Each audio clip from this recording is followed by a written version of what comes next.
이제 자유입니다 라고 하는 책이 있습니다. 그 책에 한 사람의 간증이 나옵니다.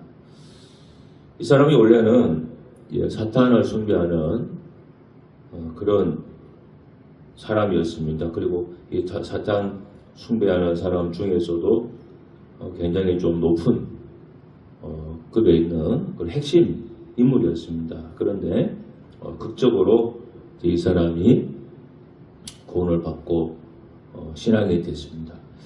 그리고 나서 이 사람이 쓴 그런 간증의 책인데, 이분이 구원받은 6개월 후에 간증 시간을 가졌을 때 그에게 사람들이 물어보았습니다.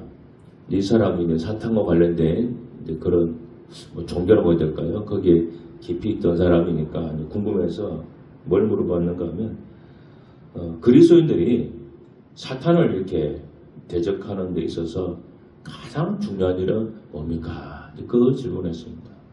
왜냐하면 이제 사탄이 우리 믿는 사람들 믿음을 빼앗고 방해를 많이 하니까 그걸 물어봤지.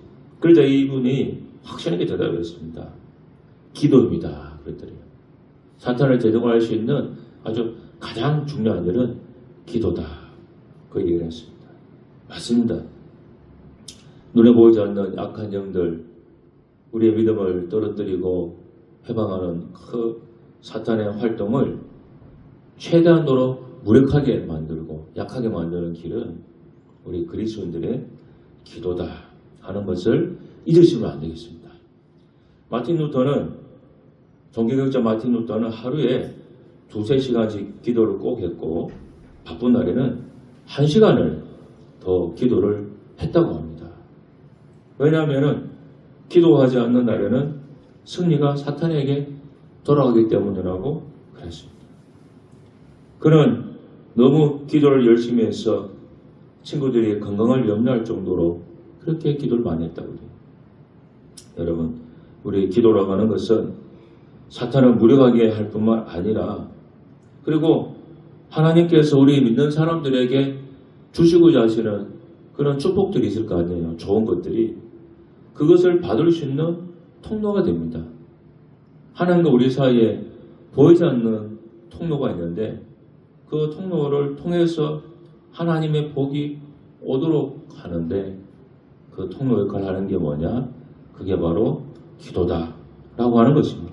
이것은 성경이 계속해서 말씀하고 있는 중요한 진리입니다. 그런데 지금 오늘 이 시대에는 너무나 많은 교인들이 세속화되어 있고 물질화되어 있어서 이 기도의 어떤 영광스러운 축복, 기도가 얼마나 좋은지, 얼마나 귀한지를 사실은 잘 보지를 못하고 있습니다. 다시 말하면 기도의 가치를 제대로 깨닫지 못하고 있다. 그렇게 말씀드릴 수가 있겠습니다. 제가 오래전 읽은 책 중에 박필 목사님이 지은 책이 있습니다. 우리 사람의 말에 대한 그런 책인데, 그 책에 아주 재미있는 이야화가 하나 있습니다. 오래전에 한국 어떤 교회에서 있었던 일인데, 한 가난한 그 할머니 성도 집에 목사님이 신방을 가셨습니다. 이제 신방을 가니까 예배 잘 드리니까 그래도 어려운 형편인데, 그 할머님이 목사님 이렇게 뭐가 좀 대접해 드리겠다고 부엌에 나가서 이것저것 간단한 다가 준비를 했습니다. 그때 이제 목사님이 잠깐 시간을 비니까 집안 이리저리 훑어보는데, 벽에 보니까 이 벽에 뭐가 이상한 게 하나 붙어 있는 거예요. 요즘은 다 벽지로 도배를 하지만은, 제가 어렸을 때 초등학교 다니고 그럴 때는요, 요즘 같은 그런 벽지로 도배를 안 하고 신문지도 붙이기도 하고 이상한 종이도 붙이고 좀 그렇게 많이 했었습니다. 어려운 형편은. 근데 그 할머니도 어려운 편이니까 이것저것 벽에 많이 붙어있고 신문지 붙이고 많이 붙였는데, 이상하게 붙어있어 가보니까 이게 수표 같은 게 하나 딱 붙어있는 게, 자세히 보니까 정말로 수표입니다. 수표. 근데 이 할머니가 어떤 제차 과정을 통해서 그 수표를 받았는데, 그게 뭔지 쓸 줄 모르고 뭐 종이 같으니까 물려준 거니까 귀한 거인가 싶어가지고 이렇게 벽에다 그냥 붙여놓고 있었던 거예요. 가치를 몰라가지고. 그래서 나중에 목사님이 이거 돈이니까 은행 가서 바꾸면 돈 됩니다. 그렇게 얘기해줬다고 하는 그 얘기가 그 책에 기록되어 있습니다. 물론 흔치 않은 얘기지만은 사실 우리에게 굉장히 귀한 교훈을 줍니다. 오늘 우리가 이 시대를 살아가면서 사실 그 가치를 잘 몰라서 너무나 하찮게 대하고 우리가 소홀히 하는 그런 것들이 가끔씩 있잖아요. 그 중에 하나가 우리 기독교인들이 기도의 가치를 정말로 사실은 잘 모르고 있습니다. 제가 지금 목회한 지가 꽤 됐잖아요. 제가 98년부터 이제 전임 사역을 시작했습니다. 물론 이제 교육신사까지 한번 치면은 1996년부터 시작을 했습니다만 거의 벌써 몇 년이 됐습니까? 30년 가까이 돼갑니다. 이 목사에 해당하는 일이. 근데 이 오랜 시간 제가 교인들을 지켜보면서 느낀 것은 그때나 지금이나 마찬가지예요. 지금도 많은 교인들이 이 기도가 얼마나 가치 있고 중요한지를 사실 정말 모르고 있다고 하는 사실입니다. 가까이는 저희 가족부터 우리 아이들부터 우리가 그렇게 부모가 기도를 많이 하는데도 불구하고 기도가 얼마나 중요하고 가치인지를 모르고 있습니다. 가까이서 보는 자식도 그런데 떨어져 있는 교인들은 뭐 오죽하겠습니까? 정말 기도는 가치가 있는데 너무 이 가치를 모르고 있다는 것이 저는 너무나 사실 많이 안타깝습니다. 그래서 야베스의 기도에 있는 예를 제가 자주 얘기하지 않습니까? 천국에 가서 사람들이 제일 후회한 게 뭐냐? 기도하지 않은 거 후회한다는 그 예를 야고보 야베스 기도 첫 머리에 한 예화를 통해서 적어주고 있습니다. 저는 그 말에 100% 200%죠 공감합니다. 우리가 언젠가 죽으면 다 천국 갈 거 아니에요. 이 땅에 뭐 천년 만년 살 사람이 누가 있어요? 다 죽으면 천국 갈 거란 말이에요. 천국에 가면 그동안 우리가 몰랐던 것 다 알게 되고 모든 걸 깨닫고 모든 게 드러나는 시간이 올 거 아니에요. 그러면 그 자리에서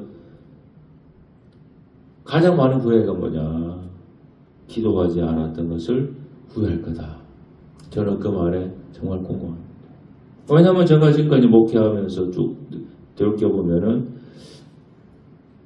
실제 이 목회 현장에서도 그걸 제가 많이 느끼기 때문에 그렇습니다.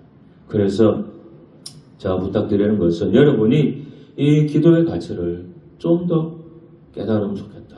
제가 그 마음이 너무나 큽니다. 영국의 스펄전 목사라고 하는 유명한 분이 계셨습니다. 이분이 얘기했습니다. 기도는 절벽 아래로 던져지는 밧줄이며 그 위에는 하나님의 귓가에서 울리는 큰 종이 달려있다. 지지부진한 기도를 하는 탓에 그 종이 울리지 않게 하는 사람도 있고 또 아주 급할 때만 그 밧줄을 잡아당기는 사람도 있다. 그러나 하늘과 교제를 하는 사람은 그 밧줄을 담대하게 쥐고 온 힘을 다하여 계속적으로 잡아당기는 사람이다. 그런 말 했습니다. 그만큼 기도가 중요하다는 거죠. 오늘 요한복음 14장에서 예수님이 중요한 말씀을 하면서 거의 같은 문장을 두 번씩 말합니다. 뭡니까? 내 이름으로 무엇을 구하든지 내가 행하리라. 내 이름으로 무엇을 구하든지 내가 행하리라. 이걸 두 번이나 말합니다. 여러분 성경에서 두 번, 세 번 반복한다는 것은 강조한다는 뜻도 있고 중요하다는 거예요. 중요하니까 두 번, 세 번 강조해요. 그래서 성경에는 계속 반복되는 중요한 것들은 반복되는 건 중요하다고 중요한 말씀이라고 생각하시면 돼요. 왜 이렇게 예수님이 반복합니까? 무엇이든지 구하면 행해 주겠다. 사실 이 말처럼 여러분 큰 어떤 뭐랄까요? 잘못하면 자기 모든 것이 다 틀릴 수 있는 그런 백주수표 같은 말이잖아요. 내가 어떤 A라는 사람을 만나서 A라는 사람한테 네가 나한테 무엇을 구하든지 다 주겠다 그렇게 말하면 했는데 그 사람 나한테 나의 모든 재산을 다 달라고 할 수도 있는 거 그런 거 아니에요. 우리 가끔 드라마 영화 같은 데 뭐 그런 거 있잖아요. 좀 큰 공을 세우면 왕이 와가지고 네가 원하는 건 내가 다 들어주겠다 그런 얘기를 가끔씩 왕이 하잖아요. 여러분 사실 물론 그 얘기에도 눈치껏 우리가 구하긴 하겠지만은 사실은 그 말 자체는 백지수피와 같은 겁니다. 정말 그 사람이 그래 원하는 데 구하는 건 다 준다고 했으니까 내가 당신 거 다 달라고 그렇게 말하면 어떻게 돼요? 그러면 그거는 뒷감당을 어떻게 합니까? 예수님이 지금 그 얘기를 하는 거예요. 네가 구하면은 무엇을 구하든 내가 다 주겠다고 예수님이 딱 그 얘기했는데, 여러분 예수 입장에서는요 사실은 굉장히 큰 모험을 하는 거예요. 지금 구하려고 하는 앉아있는 사람들이 무엇을 구할 줄 알고, 지금 예수님 이 설교를 듣는 사람이 몇 명 이상에는 듣고 있었는지 모르겠지만, 뭐 100명인지 1000명인지 모르겠지만 한 100명이 이 예수님 하시는 말씀을 듣고 있다고 칩시다. 그런데 딱 앉아있는데 네가 무엇이든지 내게 구하라, 그럼 내가 다 주겠다, 딱 그 말을 던졌습니다. 그런데 그 사람들이 그 얘기를 딱 듣고 예수님 가진 돈 다 주세요, 그럴 수도 있고, 예수님 옷 입고 있는 옷 그 벗어가 나 주세요 할 수도 있잖아요. 근데 예수님이 한 말이 있으니까 또 들어줘야 되잖아요. 근데 이런 엄청난 백주수피와 같은 말을 해줬다는 거예요. 그것도 한 번만 한 게 아니라 두 번을 했다는 거예요. 두 번 했다고 하는 것은 소위 우리말로 확인사살이에요. 확실하게 해주겠다는 거예요. 이건 진짜다, 진짜다.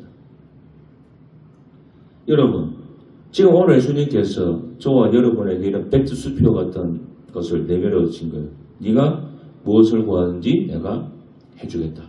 지금 백두수표를 딱 내밀었어요. 자, 그럼 여러분은 거기다가 뭘 적겠습니까? 외국에는 수표 책이라고 있습니다. 이 수표, 우리 쿠폰북 같은 거 있죠. 실제로 외국에는 서양에는 개수표를 다 은행 발급받기 때문에 쿠폰북 같은 수표 책이 있어요. 그래서 저도 외국 살 때 보면은 교인들이 그걸 주머니에 넣고 다녀요. 그 이만한 쿠폰북 같은 수표책을 꺼내가지고 뭐 할 때 자기가 얼마 적고 딱 그렇게 줍니다. 자, 물론 그건 자기 은행 잔고 있는 한에서만 적게 당연히. 제가 여러분에게 이제 백주수표를 딱 다 나눠줬어요. 적으면은 적은 그 액수대로 여러분이 은행 가서 받아갈 수 있는 거예요. 자, 백주수표를 다 우리 민준이와 희망이 다 받았어요. 그럼 여기다 금액을 적으면 돼. 얼마 적을 수 있을 것 같아요? 얼마 적고 싶어요? 뭐 1억? 10억? 100억? 우리 생각에는 하여간 많이 적을 것 같죠? 여러분 그렇지 않습니다. 백주수표 주면은 막 그래 나 1000억 적어야지 그렇게 할 수 있을 것 같죠? 그렇지 않아요. 이 적는 금액도 그 사람의 소위 배짱에 달려있어요. 우리 생각에는 많이 적었지만 막 다 실제로 백주수표 나눠서 적으라 그러고 어떤 사람은 100만 원 든 사람이 있고 어떤 사람은 1000만 원 든 사람이 있고 어떤 사람은 1억 든 사람이 있어요. 그 사람의 배짱. 우리 기독교적으로 말하면 그 사람 믿음의 자입니다. 그래서 예수님께서 무엇이든지 구하라고 했지만은 그 무엇을 구할 때 그 무엇이 그 사람의 믿음에 다 달려있는 거예요. 그 사람 믿음에 맞게 구할 수밖에 없습니다. 그러나 중요한 사실은 내가 무엇을 구하든 큰 걸 구하든 작은 걸 구하든 구하는 것은 주겠다고 예수님께서 2번이나 정확하게 얘기를 해 주셨다고 하는 사실이에요. 그만큼 기도가 중요하다는 사실을 여러분 잊으시면 안 됩니다. 이 기도라고 하는 것은 우리의 문제를 해결해주는 마스터키와 같습니다. 여러분이 살아가면서 많은 문제들을 겪게 됩니다. 부모님이 다 돌봐주는 우리 어린이고 학생일 때는 뭐 부모님이 다 모든 문제를 커버 쳐주니까 실제로 많은 문제가 일어나고 있음에 불구하고 자녀들은 잘 모릅니다. 부모님들만 그냥 머리 썩히고 있는 거예요. 고생하고 있는 거예요. 자녀들은 내설을 하지 않는 거죠. 부모가 다 커버를 쳐주니까. 그러니까 여러분이 대학을 졸업하고 이제 사회에 나가면 이제 부모라가 울타리를 벗어납니다. 그동안은 부모가 방파제가 되고 부모가 내 모든 울타리가 되어서 밖에서 오는 모든 문제들을 다 이렇게 막아줬단 말이에요. 근데 부모라는 울타리 벽이 딱 사라지잖아요. 그럼 그 다음 어떻게 됩니까? 그 다음부터 모든 파도는 다 내가 맞는 거예요. 내가 다 부딪힌 거예요. 왼쪽 막 오른쪽 보고 다 하는 거예요. 그래서 이제 사회에 나가 성인이 되면요. 문제가 정말로 많습니다. 여러분. 사람 사는 게 간단하지가 않아요. 제가 이제 대학교 졸업하고 저는 뭐 좀 이따가 신학교 가서 사실은 회사 생활을 잘 못했습니다만은 저는 일반대로 왔기 때문에 제 친구들은 삼성, 현대 뭐 그런 큰 대기업에 다 친구들이 가 있었어요. 그래서 한 번은 제 같이 공부한 친구 마침 서울에서 그 소프트웨어 회사에 다니던 친구가 있었습니다. 이름이 정학수라고 지금도 기억이 납니다. 지금 회사 잘 다니나 모르겠어요. 마침 그 친구가 컴퓨터를 굉장히 잘했거든요. 그래서 스카우트에서 갔는데 서울에 있길래 한번 연락해가지고 제가 신학교 다닐 때 만났어요. 만나가지고 같이 밥 먹고 있는데 요즘 회사 생활 어떠냐 한번 물어봤어요. 근데 그 친구 뭐라고 하잖아요. 그때 그 친구가 결혼했었어요. 제가 그때 결혼 안 했었는데 그중 하나 얘기가 정말로 최작심만 아니면은 회사 때려치고 싶다는 거죠. 너무 힘들다. 너무 힘들다. 근데 최단식 있으니까 차마 회사를 그만둘 수 없대요. 왜 내가 그만두면 최단식 누가 보게 살려. 그러니까 참고 일하는 거예요. 지금 여러분 이 지금 사회에 나가는 우리 부모님 세대 직장 다니는 사람이 다 그런 마음이에요.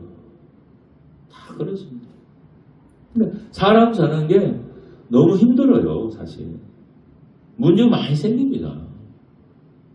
여러분 잘 모르시겠지만, 우리 젊은 사람은 잘 모르겠지만, 여러분 나이가 30이 되고 40이 돼 보세요. 내가 나이 먹는 만큼, 숫자만큼 문제가 생깁니다. 그런데 이게 이런 것이 인생이지만은, 이런 모든 문제를 우리가 해결을 해야 되잖아요. 해결해야 그 다음을 넘어갈 거 아닙니까?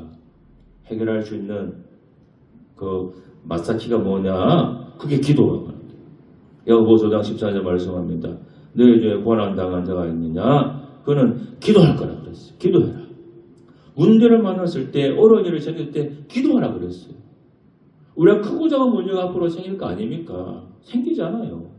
그럴 때 우리가 사람을 찾아가서 내가 사람한테 자꾸 도움을 구하려고 하는 것은 그 해결책이 못 됩니다. 사람이 못 도와주는 문제가 많아요.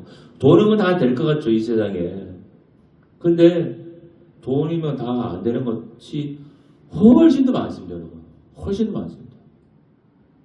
그냥 우리가 생각에는 돈 많으면 웬만한 문제는 다 되겠지 막연하게 생각하는데 이 세상에는 돈으로 안 되는 문제가 굉장히 많습니다. 그리고 사람이 아무리 내 주변에 많아도 사람으로 안 되는 문제도 많습니다. 제가 지금 오늘이 어떤 날입니까? 2025년 마지막 주잖아요. 1년에 52주라고 하는데 제가 아까도 기도할 때 그런 기도했습니다. 하나님, 2025년 한 해 동안 52주 한 주도 거르지 않고 이 주일 예배 드릴 수 있게 된 게 제가 굉장히 큰 복이라고 기도했습니다. 여러분 가만히 생각해 보세요. 주일 예배 이렇게 예배 드리는데 11시 아침에 나올 때 갑자기 배탈이 나가지고 설상을 한다고 생각해 보세요. 그럴 수 있잖아요. 그러면 오늘 제가 이 자리에 서 있을 수 있겠습니까? 집에 앉아가지고 화장실에 앉아가지고 핸드폰으로 뭐 예배 드리고 있겠지. 설상을 하는데 이 자리에 어떻게 서 있어요? 막 있을 수가 없죠. 그 여러분이 오다가다 다쳤다고 생각해 보세요. 사고가 나가지고. 아니면 무슨 큰 병에 걸렸다고 생각해 보세요. 그러면 지금 우리는 이 자리에 있는 게 아니고 지금 병원에 있는 거예요. 여러분 지금 건강해서 그걸 잘 실감 못하시겠지만은 목사가 되면 제일 많이 하는 일 중에 하나가 장례식이고 그 다음에 병원에 가는 신방입니다. 저는 이제 개척교회나 뭐 교인이 별로 없어서 병원 신방이 거의 없습니다만 제가 부목사 할 때는 병원 신방 많이 다녔습니다. 일주일에도 몇 집을 제가 병원을 다녀요. 그리고 장례식도 백조 화장장에 많이 정말로 내 집처럼 들락거렸습니다. 그런데 여러분 병원에 가보고 장례식장 가보면요, 야, 왜 이렇게 죽는 사람이 많고 왜 이렇게 아픈 사람이 많은지 몰라요. 일산 백병원만 가보세요. 아픈 사람이 얼마나 많은지 몰라요. 그 병실에 다 꽉 차 있고. 그런데 지금 그 자리에 내가 없는 게 그게 축복이에요. 저 장례식장에 내가 있지 않는 게 축복이라는 거예요. 장례식장에 뭐 나이 든 할아버지 할머니 오신 줄 알아요. 저는 그 백제 화장장에 정말로 수탁이 많이 갔는데요.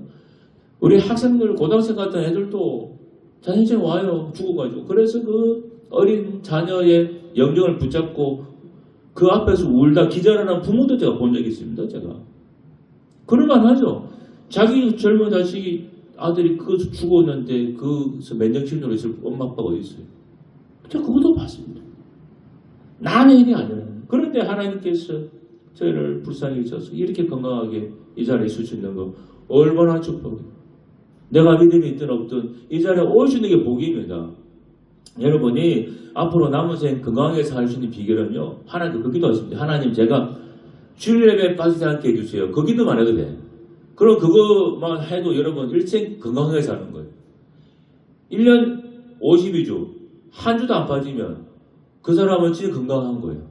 그리고 건강할 뿐만 아니라 무슨 특별한 일이 안 생겼다는 거예요. 얼마나 복이에요. 그러니까 여러분 1년 52주를 주일만 잘 지켜도 그게 복이 되는 거예요. 그래서 우리가 어떤 문제가 있을 때마다 여러분이 제가 하는 말 잊지 말고 하나님께 기도하세요. 앞으로 우리 살아가면서 무슨 문제가 생기잖아요. 그게 돈 문제가 됐든 건강 문제가 됐든 사람과 관계 문제가 됐든 아니면 시험 문제가 됐든 진로의 문제가 됐든 딱 문제가 생길 때 당연하지 말고 하나님 내 문제가 있는데 이거 어떻게 하면 좋겠습니까? 도와주세요. 그 기도 하라는 거예요. 그 기도. 그러면 하나님께서 반드시 여러분을 도와주세요. 자, 하나 얘기하고 말씀 마칠게요. 1988년에 나온 책이 하나 있습니다. 오래된 책인데 하나님의 보좌 앞에 이르는 기도라고 하는 살로프 에스텍 호프라고 하는 목사님이 쓴 책이 있어요.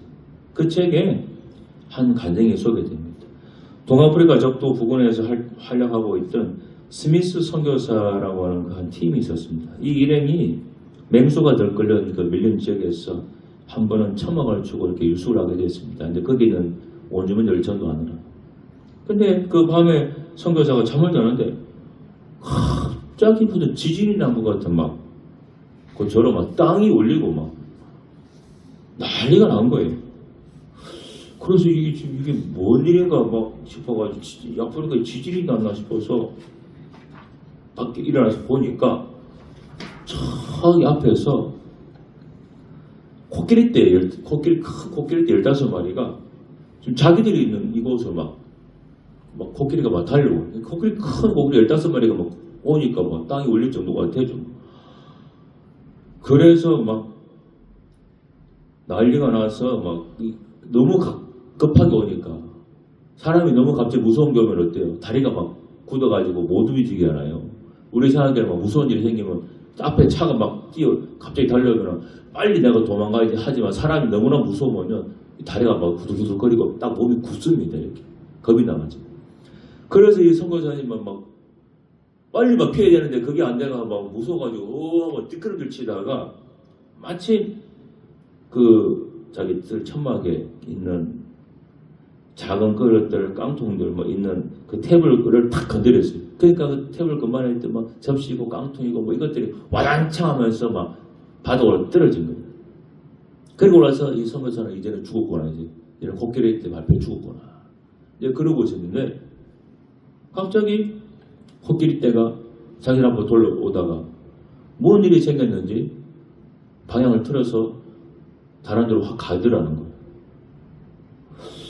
그래서 이거 어찌 된 건가 보니까 나중에 알아보니까 코끼리가 무서워하는 것 중에 하나가 이 깡통 소리 같은 걸 무서워한다 그래요. 저는 그 책에 있는 거 보고 하나 얘기했는데 실제로 완전히 모르겠어요. 이 깡통 같은 시끄러운 그런 쇠붙이 소리 이런 걸 무서워한다 그래요. 갑자기 깡통 소리 왕창창창이 나니까 코끼리가 소리고 방향을 들어서 다른 길로 갔다 그렇게 하더라고요. 그렇게 해서 이 선교사 일행이 살아났다 그래요. 이제 그러고 나서 나중에 선교사님이 안식 휴가를 맞아서 미국에 와서 한 교회에서 간증을 했습니다. 간증을 하면서 자기들 그때 겪었던 그 얘기를 간증을 쭉 했어요. 예배가 끝난 다음에 한 부인이 와서 선교사님에게 물었어요. 선교사님 혹시 그때 코끼리 때가 왔을 때 그때가 언제쯤입니까? 물었어요. 근데 그분이 왜 물었는가 하면은 한 번에 이 부인이 집에서 유창을 막 닦고 있는데 갑자기 자기 마음속에서 이 선교사님과 그 일행을 위해서 기도를 해야 되겠다고 하는 그런 충동이 갑자기 일어났다 그래요. 아무래도 이분이 이제 그 선교사님 후원하고 있는 기도자인가 봐요. 그때 갑자기 그 충동이 났대요. 우리가 그럴 때 있습니다. 기도하는 사람들은요, 갑자기 어떤 무엇을 기도해야 되겠다고 하는 그런 마음이 올라올 때가 있어요. 그래서 갑자기 그런 충동이 생겨서 하는데 처음에 막 일을 하고 있는 중이니까 일 다 마치고 나중에 하려고 했는데 계속해서 그런 기도해야 했다는 충동이 올라오더라고요. 그래서 하던 일을 그냥 그만두고 그냥 그 자리에 무릎 꿇고 막 하나님께 이 선교사님과 일행을 위해서 기도를 막 했다 그래요. 뭔지 모르는 기도를 막 했다고 합니다. 그리고 한참을 이제 기도하는데 마음이 좀 이제 진정이 되고 평안해졌다고 그래요. 그런데 그래서 이 부인이 선교사님에게 그때 언제냐 물어본 이유가 자기가 갑자기 기도 충동이 올라왔던 그 시간하고 선교사님이 혹결이 때 위험에 직면한 그 시간 되었다고 하는 거예요. 그 얘기를 부인이 그 선교사님에게 해줬다고 해요. 수천 킬로미터 떨어져 있는 그곳에서 그 부인의 기도를 통해서 이 선교사님과 그 선교 일행이 저 기도처럼 살아난 거예요. 하나님이 그 기도를 통해서 그 선교사님을 보호해주고 어려움에서 건져준 거예요. 여러분 우리 기도회에는 이런 일들이 비일비재합니다. 너무나 많아요. 여러분은 경험하지 못해서 그렇지. 그러니까 여러분 제가 거듭 부탁을 드립니다. 지금까지 기도를 잘 못했다 할지라도 이제 2062년 다가오잖아요. 조금씩이라도 기도하세요. 조금씩이라도. 여러분 이제 내년 되면 고3이 되지 않습니까? 얼마나 중요한 한 해입니까? 여러분이 진학하고자 하는 대학교 있잖아요. 하나님 꼭 이 학교, 이 과에 내가 진학할 수 있도록 아니 더 좋은 길을 인도해달라고 그래도 해야 되잖아요. 그러니까 여러분 제 말 잊지 말고 꼭 여러분 기도하시기를 바랍니다. 기도하겠습니다. 하나님 아버지 고맙습니다. 정말 기도는 너무나 중요합니다. 기도해야 됩니다. 기도 안 하면 안 됩니다. 기도의 가치를 깨닫는 우리 에베레스트 교회 교인들 저에게 주시옵소서. 예수님 이름으로 기도합니다. 아멘.